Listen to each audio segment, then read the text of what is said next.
بحر معانی سے جو قطرہ جدا ہوا تھا، پھر وہ دنا کے لنگر میں، دنا کی گودی میں، پھر وہ نور مطلق میں فنا ہو گیا۔ حضور رہے، خدا خدا رہا، لیکن جو ہے حضور اللہ کی ذات میں فنا ہو گئے، اور جب اللہ کی ذات میں فنا ہوئے تو اللہ نے کچھ باتیں کی، فَأَوْحَا إِلَىٰ عَبْدِهِ مَا أَوْحَا۔ اس میں سے 4 باتوں کا ذکر آج کرنا ہے۔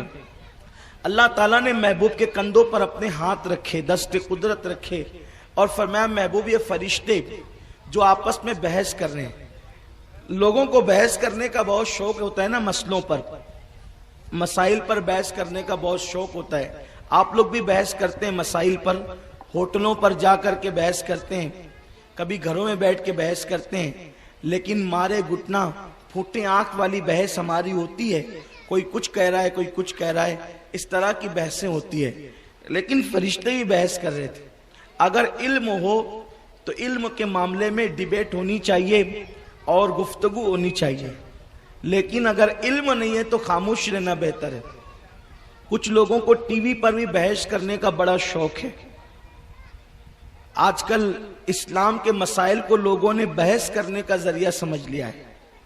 طلاق کے معاملے پر ان کٹ ملوں کو بلاتے ہیں جن کو الف با تک نہیں آتی، اور ان سے کہتے ہیں کہ طلاق کی حکمتیں کیا ہیں۔ اب جس کو بیچارے کو خود نہیں پتا کہ طلاق کا مفہوم اور معنی کیا ہے، ان لوگوں کو اپنے ایجنڈوں کو بلاتے ہیں اور بلا کر کے اسلام کا مذاق اڑاتے ہیں۔ پہلی بات تو یہ ہے کہ وہ اہل علم کو کیوں نہیں بلاتے؟ اگر وہ اہل علم کو بلائیں تو الحمدللہ آج بھی اہل اسلام میں ایسے اہل علم موجود ہے کہ ان کو دانتوں تلے لوہے کے چنے چبوا دیں۔ ہم لوگ بہت علم کا دعویٰ تو نہیں کرتے، ہم جیسے طالب علموں کو بلائیں تو انشاءاللہ تبارک و تعالیٰ ان کو ان کی اوقات پتہ چل جائے کہ سوال کرنا کس کو کہتے ہیں۔ لیکن وہ بلاتے ان لوگوں کو ہے کہ جو ان کی بولی بولے، اور جو آئیں بائیں شائیں کرنے لگے اور پھر وہ ہنستے ہیں، دیکھو یہ مسلمان مولوی ہے، ان کو طلاق کے بارے میں نہیں پتا، ان کو نکاح کے بارے میں نہیں پتا، ان کو اماں عائشہ کے بارے میں نہیں پتا۔ الحمدللہ ان عناوین پر جو ہے ہماری گفتگو یوٹیوب پر موجود ہے، آپ اس کو دیکھ سکتے ہیں۔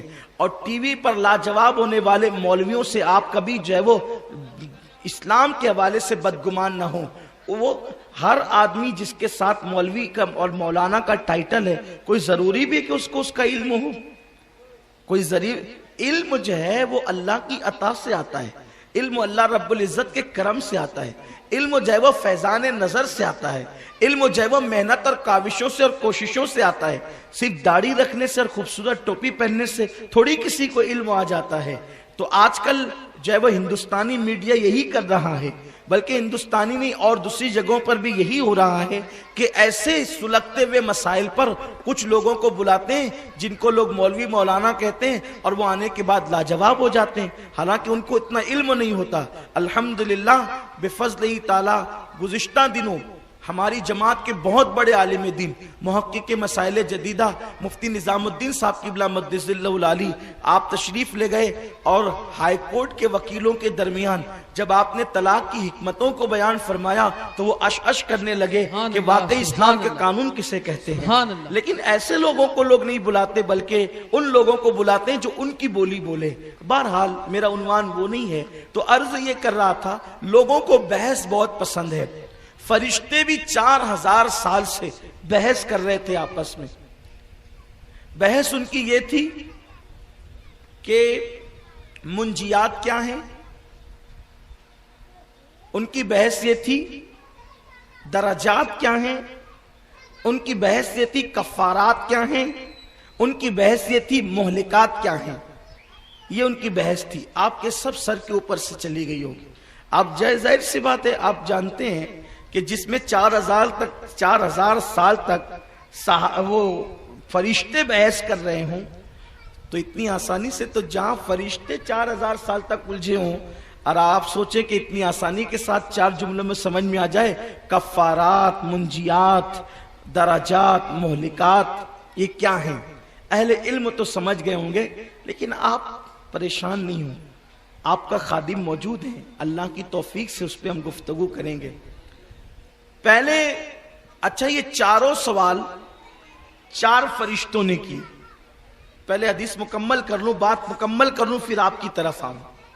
اللہ تبارک و تعالی نے جب اپنے محبوب صلی اللہ علیہ وسلم کو اپنے قریب کیا، جیسا کہ اس کی شان ہے، اس نے قریب کیا اپنے محبوب کو، تو پوچھا حبیب یہ فرشتے جو آپس میں بحث کرتے ہیں کیا وہ تجھے پتا ہے، تجھے معلوم ہے کیا بحث کرتے ہیں؟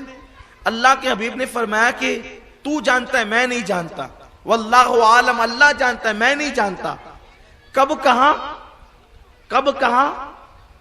جب تک اللہ نے اپنا دست قدرت یعنی اپنے ہاتھ محبوب کے کندھے پر نہیں رکھے۔ حضور نے کہا مجھے نہیں پتا، مجھے نہیں معلوم۔ اس سے پتا چلا کہ حضور علیہ السلام کو جو اللہ نے علم دیا وہ بتدریج دیا۔ ہمارا عقیدہ یہ نہیں ہے کہ اللہ نے ایک ساتھ علم عطا کر دیا۔ اگر حضور کہیں کہہ دے کہ مجھے نہیں معلوم تو اس پر قیامت نہیں کھڑی کرنا چاہیے کہ حضور نے کہہ دیا نہیں معلوم۔ یہ نہیں معلوم کب کہا یہ بھی سنیے۔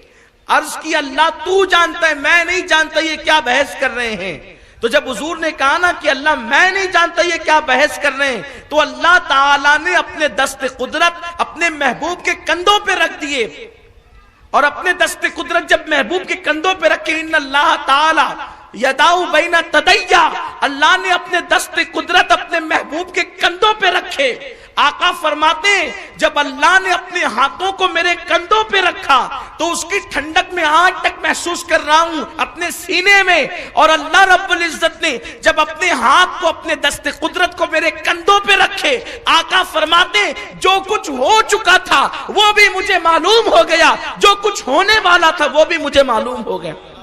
اللہ نے دست قدرت رکھنے کے بعد کہا محبوب یہ کیا بحث کرتے تجھے معلوم ہے؟ اس کی مولا جان گئے بحث کیا کرتے۔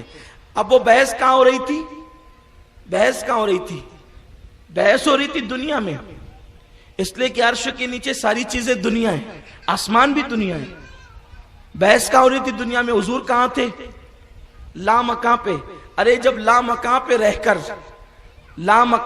کر دنیا میں ہونے والی بحث کو سنتے ہیں، لامکاں پہ رہ کر دنیا میں ہونے والی بحث کو سنتے ہیں، تو دنیا میں مدینہ منورہ میں رہ کر دنیا میں پڑھے جانے والے سلام کو نہیں سن سکتے، فریاد کے لیے سوال کیے جاتے اس کو نہیں سن سکتے۔ اللہ کے سنانے کی بات ہے، اللہ کے عطا کرنے کی بات ہے، اللہ جو چاہے محبوب کو عطا کر دے۔ تو اللہ کے حبیب نے عرض کی میرے اللہ اب میں جانتا ہوں یہ کیا بحث کر رہے ہیں۔ تو اللہ نے فرشتوں سے کہا فرشتوں تمہیں مشکل کشا مل گیا، فرشتوں تمہیں، اللہ جس کو مشکل کشا کہے فرشتوں کا، تمہیں مشکل کشا مل گیا، یعنی مشکل کو دور کرنے والا۔ اب جو تم سوال کرنا چاہو کر سکتے ہو۔ تو حضور جب معراج سے اترے، حضور کے اترنے کو بھی قرآن بیان کرتا ہے، ان کے جانے کو بھی بیان کرتا ہے، ان کے آنے کو بھی بیان کرتا ہے۔ اللہ فرماتا ہے وَالنَّجْمِ إِذَا هَوَىٰ، اس چمکتے ستارے محمد کی قسم جب وہ معراج سے نیچے تشریف لائے۔ حیرت کی بات ہے جب ان کا جانا بیان کرتا ہے تو اپنی آپ کو پہلے بیان کرتا ہے سبحان الذی اسرا، پاک ہے وہ ذات جس نے سیر کرائی، اور آنا بیان کرتا ہے تو کہتا ہے وَالنَّجْمِ إِذَا هَوَىٰ، یہ نہیں کہتا کہ میں نے لایا، لے جانے کی بات آئی تو کہتا ہے میں لے گیا، اور جب واپس آنے کی بات آئی تو کہتا ہے کہ وہ تشریف لایا۔ اس چمکتے محمد کی قسم جو معراج سے تشریف لائی۔ ایک وہ سوال ہے جس کا آج کی محفل میں کوئی گفتگو اس پر نہیں کرنا، اس کے لیے ٹائم نہیں ہے۔ میں نے جو گفتگو آج اعلان کیا تھا اس کو گفتگو کرنا ہے۔ اللہ نے یہ کیوں نہیں کہا کہ میں لایا، حالانکہ سارے کام تو وہی کرتا ہے نا، اس کی مرضی کے بغیر پتہ نہیں ہلتا ہے۔ اس نے یہ کیوں کہا کہ اس چمکتے محمد کی قسم جو معراج سے نیچے اترے؟ انشاءاللہ اس کا سوال اس پر کبھی آئندہ گفتگو ہوگی۔ لیکن حضور جب نیچے تشریف لائے تو اللہ نے ان چاروں فرشتوں کا، جبریل کو، میکائیل کو، اسرافیل کو، اسرائیل کو، ان چاروں بڑے فرشتوں کو کہا کہ 4000 سال سے جو تم آپس میں بحث کر رہے تھے اب وہ میرے محبوب سے پوچھ لو، یہ تمہارا مشکل کشا ہے۔ تو پہلا سوال کیا گیا، جناب اسرافیل نے پہلا سوال کیا کہ یا رسول اللہ یہ بتائیں کفارات کسے کہتے ہیں؟ کفارات مطلب کوئی ایسا کام، آپ نے سنا ہے نا روزہ ٹوٹ جائے تو کفارہ ادا کرو، روزہ ٹوٹ جائے